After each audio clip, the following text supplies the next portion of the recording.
तो हम अभी से शुरू कर दें। अंदक अंदक बहम शवद बिस्यार, थोड़ा थोड़ा ज़्यादा हो जाता है। दाना दाना गल्ला मी शवद, कतरा कतरा दरिया मी शवद, कतरे कतरे से दरिया बनता है, थोड़े थोड़े से गल्ला बनता है, और रत्ती रत्ती से हत्ती बनती है। हत्ती के माने ये बहुत बड़ा ढेर।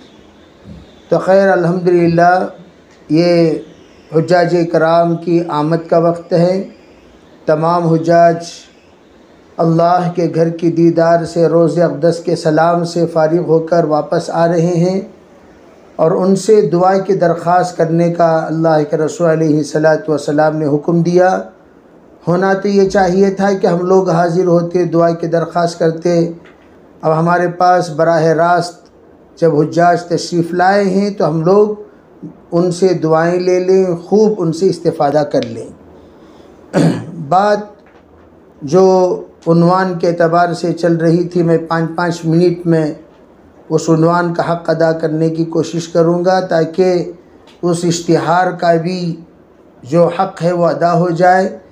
इसलिए कि हम आइंदा हफ़्ता दूसरी सूरत में इंशाअल्लाह मुंतकिल हो जाएंगे। गुज़िश्ता आप हज़रात के सामने तकरीबन सूरह काफ़िरून की तफ़सीलात आ चुकी थी। सूरह काफ़िरून के सिलसिले में एक बात समझने की है, वो ये है कि सूरह काफ़िरून रुबअ सूरत है। जिस तरह सूरह इखलास सुलुसे क़ुरआन है, वैसे सूरह काफ़िरून रुबअ क़ुरआन है। रुबअ क़ुरआन का मतलब क्या होता है? जिस तरह 3 मरतबा सूरह इखलास पढ़ने से पूरे क़ुरआन का सवाब मिलता है, इस तरह 4 मरतबा सूरह काफ़िरून पढ़ने से पूरा क़ुरआन का सवाब मिलता है। बाज़ उलमा ने इसकी वजाहत क्या फ़रमाई? सूरह काफ़िरून रुबअ क़ुरआन है, यानी क़ुरान पाक का चौथाई हिस्सा उसी पैगाम से भरा पड़ा है जो पैगाम सूरह काफ़िरून में दिया गया। यानी कॉम्प्रोमाइज़िंग करना शरीयत मुतहरा में है ही नहीं। कॉम्प्रोमाइज़िंग किसको कहा जाता है? कि हम गैरों से ये बात का कॉम्प्रोमाइज़ कर लें कि जो चीज़ की इबादत तुम करते हो हम भी करने तैयार हैं, जो हरकत तुम करते हो वो हम भी करने तैयार हैं, जो अफ़आल तुम करते हो वो हम भी करने तैयार हैं, जो आदतें तुम्हारी हैं वो हम भी अपनाने तैयार हैं। इस तरह कॉम्प्रोमाइज़िंग की हरगिज़ शरीयत में इजाज़त नहीं है। जिस वक्त अब्दुल्लाह इब्न सलाम रज़ियल्लाहु ताला अन्हु ने इस्लाम कबूल किया, और कबूल करने के बाद सहाबा इकराम में से किसी ने उनकी आदत ये बताई कि वो यहूदी आलिम थे बहुत बड़े, और इस्लाम कबूल करने के बाद भी वो ऊँट का गोश्त नहीं खा रहे हैं, ऊँटनी का दूध नहीं पी रहे हैं। इसलिए कि दाऊद अलैहिस्सलातु वस्सलाम ने अपनी ज़ात पर ऊँट का गोश्त हराम कर लिया था। पहले ज़माने में इस बात की इजाज़त थी, जो हलाल है उसे अपने ऊपर हराम कर लो मन्नत मान कर, जो हराम हलाल है उसके उसी उसूल को मद्देनज़र रख कर हुज़ूर अलैहिस्सलातु वस्सलाम ने शहद को अपने ऊपर हराम कर लिया था। तो अल्लाह ताला ने आयत नाजिल फरमाई, लिमा तुहर्रिमु मा अहल्लल्लाहु लक, ए हबीब आप अल्लाह के हराम करदा, अल्लाह के हलाल करदा को हराम कैसे कर रहे हैं? तबतगी मर्दात अज़वाजिक, सिर्फ़ अपने बीवियों की रज़ामंदी के लिए, अपनी बीवियों के दिल जीतने के लिए। वाक़या ये पेश आया कि आप अलैहिस्सलातु वस्सलाम शहद पी कर आए। जब शौकन को पता चला तो उन्होंने यूँ सोचा कि भाई आप अलैहिस्सलाम ने शहद पी कर आए, ज़रा हम लोग एक वाक़या बनाएंगे। वाक़या क्या? आपसे यूँ कहना कि आपके मुँह से बू आ रही है। तो सरकार दो आलम सल्लल्लाहु अलैहि वसल्लम से कहा कि हुज़ूर आपके मुँह से बू आ रही हैं। फरमाया मेरे मुँह से बू आ रही हैं। तो इत्तेफाक से और एक अज़वाज मुतहरात में हाजिर होगी, उन्होंने भी कहा हुज़ूर हाँ बू आ रही हैं। तो आपने फरमाया अच्छा बू आ रही हैं, फिर तो मैं शहद आइंदा नहीं पीऊँगा। ये कहकर आपने अपने ऊपर हराम कर लिया। तो आयत फ़ौरन नाजिल हुई, इजाज़त नहीं है किसी को कि अल्लाह के हलाल करदा को हराम करे और अल्लाह के हराम करदा को हलाल करे। हराम करदा तो कोई हलाल नहीं करते थे, लेकिन हलाल करदा को हराम करने की भी इजाज़त नहीं है। तो ये जो आपने सोचकर जो किया वो ये कि पहले अम्बिया अलैहिमुस्सलातु वस्सलाम ऐसा करते थे। दाऊद अलैहिस्सलाम ने अपने ऊपर ज़िंदगी भर के लिए ऊँटनी का दूध हराम कर लिया, दूध नहीं पिए। एक लतीफ़ा सुनाते हैं लोग, सुलेमानी को सुलेमानी का वजह तस्मिया क्या है। लतीफ़ा कहते हैं जिसकी जो सिर्फ़ एक मिज़ाही बात होती है और उसमें कोई हकीकत नहीं होती। बात यह है कि जब दाऊद अलैहिस्सलाम ने दूध को हराम कर लिया तो हज़रत सुलेमान अलैहिस्सलाम ने बग़ैर दूध की चाय बनाई, तो इसीलिए उसका नाम क्या बना दिया गया, सुलेमानी। अरे भाई सुलेमानी की वजह तस्मिया लोग यूँ बताते हैं, हालांकि भाई चाय वाई ये तो अब ईजाद करदा चीज़ है। यूँ समझिए कि चाय की जो उम्र है वो ज़्यादा से ज़्यादा 80 साल, 80 साल से चाय की उम्र है। उससे पहले चाय की पत्ती वगैरह का कोई तहकीक नहीं हुई थी, चाय वगैरह नहीं बनती थी। चाय एक ज़माने में फ्री तकसीम करते करते करते आदी बनाया गया चाय का। सबसे पहले फ्री तकसीम हुआ। हज़रत मौलाना इब्राहिम देवला साहब अक्सर कहा करते थे कि उन्होंने अपने बचपन में देखा चाय को फ्री तकसीम होते हुए। बाकायदा बस अड्डों में, रेलवे स्टेशनों में चाय फ्री तकसीम होती थी, लोगों को खूब चाय। जब लोग चाय पी पी कर चाय के आदी बन गए तो एक छोटी सी कीमत, एक आना, 1 पैसा, आधा पैसा रखकर चाय फ़रोख्त हुआ। फिर धीरे धीरे धीरे उसकी कीमत बढ़ाते चले गए। अब माशाल्लाह हर घर में चाय पी जाती है। कोई मजलिस ऐसी नहीं जो चाय से खाली हो, कोई महफिल ऐसी नहीं जो चाय से खाली हो, वरना तो पीने की चीज़ सिर्फ दूध पिया करते थे, चाय वगैरह का कोई तसव्वुर नहीं। अलबत्ता कहवा जो है, कॉफ़ी, ये यमन में कहवा की आदत थी। उसकी तारीख़ तो बहुत पुरानी मिलती है, तकरीबन 700-800 साल पुरानी कहवा की तारीख़ मिलती है, लेकिन चाय की तारीख़ बिल्कुल 80 साल है, बस उससे ज़्यादा नहीं। तो मैं अर्ज़ कर रहा था, ये एक लतीफ़े के तौर पर बयान करते हैं। तो वो जो हराम कर लिए थे दाऊद अलैहिस्सलाम ने, उसी पर यहूदी कुछ ना कुछ हराम कर लिया करते थे अपनी ज़ात पर। तो अल्लाह ताला ने जब ये हुक्म नाजिल फरमा दिया तो अल्लाह के रसूल अलैहिस्सलाम ने तौबा फरमाया और उसी आदत को मद्देनज़र रखकर अब्दुल्ला इब्न सलाम खाते नहीं थे। तो आयत नाजिल हुई, उदखुलू फिस्सिल्मि काफ़ा, इस्लाम में जब आ रहे हो पूरा पूरा आओ। यानी अल्लाह के हलाल को हलाल समझना, अल्लाह के हराम को हराम समझना। जब ऊँट हलाल है तो उसका गोश्त खाइए, जब ऊँटनी का दूध हलाल है उसका दूध पीजिए। तो चुनांचे हज़रत अब्दुल्ला इब्न सलाम ने उसके बाद बाकायदा ऊँट का गोश्त खाने लगे, ऊँटनी का दूध पीने लगे। तो वो जो पाबंदी थी वो सब के सब ख़त्म हो गई। तो कुल या अय्युहल काफिरून में उसी मज़मून को दोहराया गया, काफिरों से कह दीजिए हम लोग कॉम्प्रोमाइज़ हरगिज़ नहीं करेंगे इबादत के मामले में। देखिए इसका मतलब ये नहीं होता मामला मुआशरा ये काफिरों के साथ हो सकता है। मामला किसे कहते, लेन देन। अल्लाह के रसूल अलैहि सलाम, सहाबा इकराम लेन देन काफिरों से क्या करते थे, उसमें कोई हर्ज नहीं है। बाज़ चीज़ें हमारे पास होती हैं, बाज़ चीज़ें उनके पास होती है, बाज़ चीज़ें हम उनसे लेते हैं, बाज़ चीज़ें हम उनको देते हैं। तो लेन देन करने को मुआशरा, साथ मिलकर जीना। यानी हमारे महल्ले में वो रह गए, उनके महल्ले में हम रह गए, लेकिन मेजॉरिटी उनकी हो और हम बिल्कुल कम हो, ऐसा रहने से उलमा ने मना फरमाया। क्यों? काफिरों के सोहबत में रहते रहते बच्चे भी, उनका दिमाग भी ख़राब हो जाता है, बच्चों के अंदर भी वो तमाम चीज़ें। मुझे अच्छी तरह याद है हमारी स्कूल में सबसे ज़्यादा बच्चे थे गैरों के। मैं अकेला मुसलमान था, मैं अकेला मुसलमान। वो तमिलनाडु का स्कूल था। तो वहाँ पर वाक़या एक पेश आता था, वो ये कि जब भी प्लेइंग मास्टर, जिसको पीटी कहते, पीटी मास्टर, वो पीटी मास्टर वो ईसाई था, ईसाई। वो यूँ कहता था जब भी तुम्हारी टीम हारे, सब के सब उल्टे यानी वेस्ट की तरफ घूमकर, वेस्ट की तरफ घूमकर या ईस्ट की तरफ घूमकर आप लोग ऐसा कीजिए जैसे जिस तरीके से सलेब को करते हैं। पेशानी पर पहले हाथ रखना, फिर उसके बाद सीने पर हाथ रखना, फिर उसके बाद दाएं हाथ रखना, फिर उसके बाद बाएं हाथ रखना, फिर उसके बाद बोसा देना। जो सलीब की शक्ल है वो शक्ल बाकायदा पीटी मास्टर सिखाया करता था। और होता था क्या, जब ये ऐसी चीज़ें सिखाई जाती थी पूरे बच्चे के अंदर ये आदत पड़ गई थी कि जब भी उनकी टीम हारने की नौबत में आती तो फ़ौरन वो सब के सब ये हरकत करते, फिर उसके बाद कोई ना कोई आगे का मामला चलता।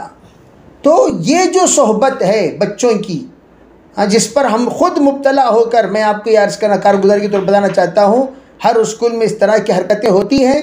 तो हम लोग इस बात का ख़ास ख्याल रखें कि जहाँ पर माशरे के एतबार से 50-50 हैं कोई हरज नहीं, 40-50 हैं कोई हरज नहीं, लेकिन हमारे माशरे के तशख़्ख़ुसात जो हमारे हैं उसके मुताबिक हम रहेंगे, वो अपने मुताबिक रहें। जैसे हम हैं, हम अपने माशरा, जैसे कि हमारा जो बुर्क़ा है, बुर्क़े की पाबंदी, टोपी है, टोपी की पाबंदी, जुब्बा पैजामा बच्चों का है, जुब्बा पैजामे की पाबंदी, मकतब को आना जाना, मकतब को आने जाने की पाबंदी, ये जो कुछ इस्लामी तशख़्ख़ुसात को बाकी रखने के लिए लाजिम है, वो तमाम चीज़ें हम इख्तियार करें, उसमें किसी तरह की कमी ना करें।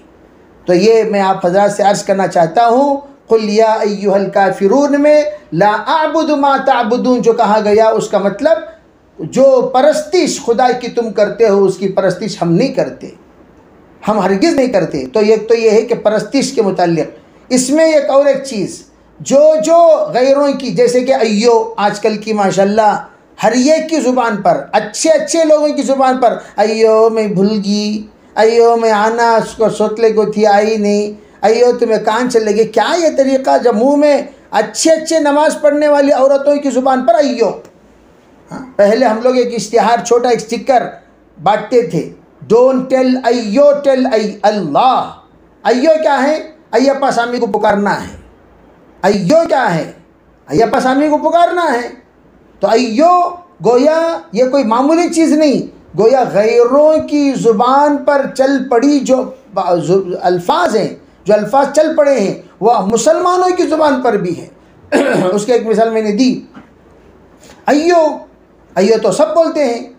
तो सबसे पहले ला अअबुदु मा तअबुदून, जो जुमले तुम इस्तेमाल करते हो वो जुमला हम इस्तेमाल नहीं करते, पहला। दूसरी बात यह है कि जिस तरह से ईसाई गुड मॉर्निंग कहते हैं, गुड इवनिंग कहते हैं, और उसी का तर्जुमा अंग्रेज़ों के देखा देखी अरबों ने भी शुरू कर दिया, सबाहल खैर मसाअल खैर। अरे सबाहल खैर क्या है? गुड मॉर्निंग का तर्जुमा है। मसाअल खैर क्या है? गुड इवनिंग का तर्जुमा है। और अल्लाह के रसूल इस्लाम ने हमें क्या सिखाया? अस्सलामु अलैकुम व रहमतुल्लाह। हम सिर्फ सलाम करेंगे, हम गुड मॉर्निंग गुड इवनिंग नहीं। हमारा जो काम है वो क्या? अस्सलामु अलैकुम व रहमतुल्लाह। हाँ, अलबत्ता ऑफिस वगैरह जाते वक्त गुड मॉर्निंग गुड इवनिंग कहते हैं, तो वो अलग बात है, उससे आदमी के दीनी एतबार से कोई खलल नहीं होता। लेकिन अल्लाह के रसूल सल्लल्लाहु अलैहि वसल्लम के ज़माने में जब गैर भी सलाम करते थे तो उस वक्त में हुजूर ने फरमाया उन लोगों के सलाम के जवाब में वालैक कह दिया करो, आगे का जुमला मत कहा करो। अगर गैर सलाम कर रहे हैं हम लोगों को, जैसे तमिलनाडु वगैरह में भी हम लोगों ने देखा अस्सलाम वालेकुम भाई, अस्सलाम वालेकुम भाई गैर भी कहते हैं, तो हमें क्या कहना चाहिए? वालैक कहकर खामोश हो जाना चाहिए, उसके आगे का जुमला नहीं कहना चाहिए। तो पहली बात तो ये है कि अपने जुमलों में सलाम का ज़्यादा इस्तेमाल हो। अल्लाह हाफिज़ भी गैर मसनून है, खुदा हाफिज़, अल्लाह हाफिज़, ये भी गैर मसनून है, ये भी मसनून नहीं है। ये अलग चीज़ है कि अल्लाह के रसूल सल्लल्लाहु अलैहि वसल्लम ने अस्तौदिअल्लाह दीनक व अमानतक व ख़वातिम अमलिक आपने दुआ सिखाई, लेकिन ये जो अस्तौदिअल्लाह जो है ये आकर दुआ है, इसे आकर खुदा हाफिज़ खुदा नासिर का हम लोग एक आदत बना लेना, अस्सलामु अलैकुम छोड़कर, ये आदत बनाना ये भी एक रस्म है, ये भी एक रिवाज है, इसका कोई सुन्नत से साबित नहीं है। ये लोगों ने अपना एक मुरव्वजा एक मिजाज बना लिया। तो इसलिए ला अअबुदु मा तअबुदून, जो लोगों की ज़ुबान पर, इसी तरीके से झुककर सलाम करना ये भी इसमें शामिल है। आमतौर पर जिसको हैदराबादी सलाम कहते हैं, हैदराबादी सलाम किसे कहते हैं? झुक को यूँ सलाम करना, हाथा हलाते रहना नीचे झुककर, तो इसे हैदराबादी सलाम कहते हैं। झुककर सलाम करना भी मना है, झुककर सलाम। अब अल्लाह के रसूल सलाम ने ला तक़ूमु कल आजिम, आपने मना फरमाया तुम लोग अजमियों की तरह मत खड़े हो जाओ। कोई आ रहे हैं, अजमियों की तरह खड़े होना, अजमियों की तरह झुकना, सलाम करना, ये सब मना है शरीयत मुतहरा में, तो हम लोग झुकेंगे नहीं। इसी तरीके से फरमाया वो लिबास जिस लिबास को देखकर गैरों का होना पता चलता है, जैसे मैंने देखा कलकत्ता में मुसलमान गैर सब बट लगाते हैं, सब बट लगाते हैं। मुसलमान भी बट लगाना गोया उनके मेकअप में से एक हिस्सा है, जिसको टिकिया कहते हैं। टिकिया लगाना मेकअप का एक हिस्सा है। बाकायदा एक लड़का पढ़ रहा था और सबीर रशाद में, दिल्ली में, जिस वक्त हम लोग ट्रेन में चढ़े तो उसके तमाम ख़ानदान वाले छोड़ने के लिए आए, देखे तो सब बट लगे हुए हैं। पूछा उस लड़के से कि भाई ये क्या तरीक़ा है कि बट लगाने? नहीं, ये आकर हमारे ड्रेस मैचिंग के साथ बाकायदा वो ये टिकिया लगाते हैं ताकि ड्रेस मैचिंग की तरह वो भी मैच रहे। तो वो गोया टिकिया कभी पेशानी पे भी लगाते हैं, कभी ठुड्डी पर भी लगाते हैं, कभी गाल पर भी लगाते हैं। इस तरीके से वो मेकअप का एक सिस्टम बन गया है। वो ये भी एक रस्म है, काफिरों का रिवाज है, इससे भी एहतियात करना चाहिए, इजाज़त नहीं है, पहली बात। दूसरी बात, उलमा ये फरमाते हैं गेरू रंग के कपड़े, जिसको स्वामी वगैरह ज़्यादा इस्तेमाल करते हैं, इस तरह का लिबास जैसा टिबेटियंस पहनते हैं, लाल रंग का लिबास, पीले रंग का लिबास टिबेटियंस पहनते हैं, बुद्धिस्ट पहनते हैं, इस तरह का लिबास पहना। और जो लोग स्वामी कहलाए जाने वाले गैर जो मखसूस औकात में सबरीमली जाने वाले, वो जो लिबास पहनते हैं, काला लिबास और पीला लिबास, लाल लिबास और दीगर रंगों का लिबास, गेरू रंग के लिबास, गेंदी लिबास, ये इस तरह का लिबास, मखसूस लिबास इख्तियार करना तमाम मुसलमानों के लिए मना है। अल्लाह के रसूल अलैहि सलाम के ज़माने में लाल रंग का कपड़ा जब किसी मुसलमान मर्द पहन कर आए, आपने नाराज़गी से देखा, उसको वह सहाबी ने ले जाकर जला दिया। और आपने फरमाया जो पीतल पहनते हैं, पीतल पहनकर आने वालों से आपने कहा मैं इनसे बुतों की बू महसूस कर रहा हूँ। लोहा पहनकर आए, आपने फरमाया जहन्नमियों की बू महसूस कर रहा हूँ। गोया पीतल ये पहनना भी मना है, लोहे के जेवरात पहनना भी मना है। ये हमारे ख़वातीन के लिए भी मना है, मर्दों के लिए भी मना है। हाँ, अलबत्ता ख़वातीन सोना चांदी पहन सकती हैं, दीगर रंग अपना सकती हैं, लेकिन रंगों में ख़वातीन पर कोई पाबंदी नहीं। अलबत्ता ख़वातीन पर पाबंदी डिज़ाइंस में है। हाँ, ऐसा डिज़ाइन जो राजपूताना डिज़ाइन है, जो डिज़ाइन गैरों का डिज़ाइन है, ड्रेस का जो सेटिंग है, वो आकर ऐसे है जिसके ज़रिए से देखकर मारवाड़ी लोग तसव्वुर करें। ऐसे लिबास पहनना औरतों के लिए भी मना है। हाँ, जिसको इस्लामी लिबास कहा जाता है, वो इस्लामी लिबास पहनना औरतों के लिए ज़रूरी है। इसी तरह मुसलमानों के लिए, मुसलमान मर्दों के लिए जो रंग गैरों के मुशाबे रंग हैं, उन रंगों को छोड़कर इस्लामी रंग इख्तियार करना ये मर्दों के लिए ज़रूरी है। ये ला अअबुदु मा तअबुदून में इस बात की तरफ भी इशारा है। गुज़िश्ता मैंने बहुत सारी बातें आप हज़रात को इसके सिलसिले में बता दी। बहरहाल हम लोग ये अज़्म मुसम्मम करें, सूरह काफिरून के ज़रिए से हमारे लिए पैगाम ये है कि हम गैरों के मुशाबे ना बोलें, ना रहें, ना घर का। बाज़ लोग इंजीनियरिंग को लाकर वो वास्तु पूछते हैं, वास्तु जी भाई वास्तु क्या है? लोग पूछते हैं हमारा घर का वास्तु कैसा रहना, तो वो गैर बोलता है नहीं तुम्हारा एंट्रेंस यहाँ रखो, तुम्हारा। मैं एक घर को गया था, इतना बेढंगा डिज़ाइन है, इतना बेढंगा डिज़ाइन है। मैं देखकर भैया कौन जी ने बेवकूफ़ बनाया ये घर रे? कहने लगे नहीं हमें लोग अच्छा बनाए, ये कीजिए ना। को बोले तुम्हारा घर में बरकत इसलिए नहीं है, तुम्हारा घर वास्तु के ख़िलाफ़ है। अब जब से उन्होंने वास्तु के मुताबिक बना और कंगाल हो गए उन्होंने, अब वो घर फॉर सेल है। तो मैं ये अर्ज़ करना चाहता हूँ, ये सब ला आबुदु मा ताबुदून, अरे भाई गैर जिस पर अकीदा रखते हैं, गैर जिस पर यकीन रखते हैं, वो हमारा यकीन उस पर नहीं है। अल्लाह के रसूल ने फरमाया 3 चीज़ों पर नहुसत है। अगर नहुसत होती तो 3 चीज़ों में होती। नंबर 1 सवारी में, नंबर 2 घर में, नंबर 3 औरत में। सवारी में, घर में, औरत में, और तीनों की नहुसत दूर करने का आपने तरीक़ा बताया। मैं इंशाअल्लाह आइंदा आप हज़रात के सामने इस उन्वान पर बताऊंगा मैं इंशाअल्लाह, इसलिए कि मुहर्रम का महीना अल्हम्दुलिल्लाह पहुंच चुका है, आ चुका है। मुहर्रम के महीने में रसूमात बहुत सारे लोग अपनाते हैं। उस सिलसिले में मैं आप हज़रात के सामने मुहर्रम जो हमारे इस्लामी साल का पहला यानी 1444 1444 महीना हिजरी का आने वाला है। उस सिलसिले में तफसीलात इंशाअल्लाह आइंदा आप हज़रात के सामने अर्ज़ करूँगा। दुनिया और आखिरत जो आप हमारा जो उन्वान है वो यही, हर आदत को इबादत बनाना ये आखिरत है, आदत को आदत बनाए रखना ये दुनिया है। खाने की आदत है लेकिन उसे इबादत बनाओ, कपड़ा पहनने की आदत है उसे इबादत बनाओ। शरई तरीक़े से कपड़ा पहनने के अगर हमने नीयत कर ली, इरादा फरमा लिया, निज़ाम बना लिया, तो शरई लिबास जब तक पहन कर रहेंगे तब तक हमारे लिए वो लिबास ज़ेब-ए-तन जब तक रहेगा, इबादत और ज़िक्र का सवाब मिलता रहेगा। और ख़वातीन से ख़ास तौर पर एक गुजारिश करता हूँ, औरतों के लिए 3 शर्त हैं लिबास के लिए। पहली शर्त, वो लिबास मोटा हो यानी अंदर का बदन नज़र न आए। दूसरा, ढीला ढाला हो, बिल्कुल टाइट और चुस्त ना हो। तीसरा, मुकम्मल तौर पर लिबास से बदन ढका हुआ हो।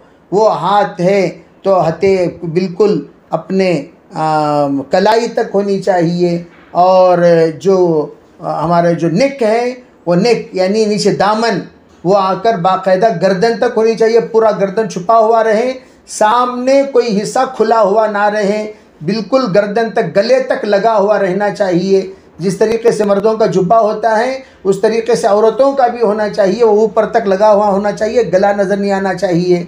इसी तरह पैर ये आकर कदम तक लगना चाहिए पैजामा। जिस वक्त आप अलैहिस्सलाम ने इरशाद फरमाया कि टखने के नीचे जो भी पैजामा होगा वो जहन्नम में जाएगा, मा अस्फल मिनल काबैनि मिनल इज़ारि फिन्नार, तो उम्मे सलमा ने पैजामा चढ़ा लिया।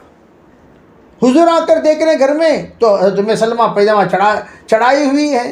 फरमाया क्या बात है भाई? ने आपने फरमाया टखने के नीचे रहना ये नाजायज़ है, इसलिए मैंने ऊपर।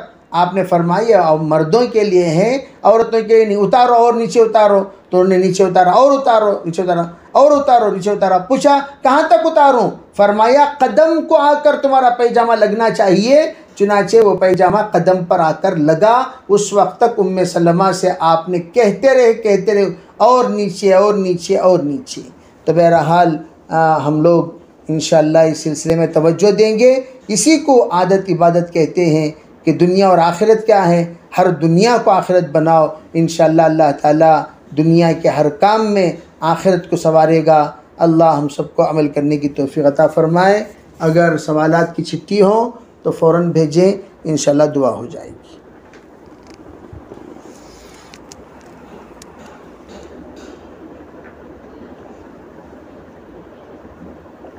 लकल हम्दु व लकल शुक्र, अल्लाहुम्मा सल्लि अला सय्यिदिना मुहम्मद। जी हज़रत, अभी जो आपने फरमाया कि पीतल और लोहे का ज़ेवर पहनना मना है, तो आर्टिफिशियल ज्वेलरी के बारे में क्या ख्याल? देखो, आर्टिफिशियल ज्वेलरी जो भी हैं यह आकर कोई और धातु से बनाते हैं। पीतल बहुत महंगा है, उसमें तो हरगिज़ नहीं बनाते। और दूसरी बात यह है कि लोहे से मुराद वो लोहा जो जहन्नमियों की जंजीर की शक्ल में और लोहे के शक्ल में पहनते हैं, वो मना है। जैसे मिसाल के तौर पर कैदी को जिस तरीके से जंजीर डालते हैं, वो लोहा, जैसे आम तौर पर नौजवानों को देखा गया वो लोहे की चेन डाल लेते हैं, ये तमाम चीज़ें मना है। हाँ, अलबत्ता उस पर गोल्ड का अगर रंग चढ़ा दिया जाए और उसे बारीक खंबी की शक्ल में बना लिया जाए तो वो कोई हरज, जिसे रोल गोल्ड कहते हैं, रोल्ड गोल्ड की जेवरात में कोई हरज नहीं है। लोहे की शक्ल में पहनना, पीतल की शक्ल में पहनना, ये आकर बुतों की से आपने तशबीह फरमाई, इसको मकरूह करार दिया उलमाए कराम ने। जी, अल्लाहुम्मा लकल हम्दु व लकल शुक्र, अल्लाहुम्मा सल्लि अला सय्यिदिना मुहम्मद व अला आलि सय्यिदिना मुहम्मद व बारिक वसल्लिम। अल्लाहुम्मा तक़ब्बल मिन्ना मा काना सालिहन व सहिना मा काना फासिदा। सुब्हान रब्बिका रब्बिल इज़्ज़ति अम्मा यसिफून व सलामुन अलल मुरसलीन वल्हम्दुलिल्लाहि रब्बिल आलमीन।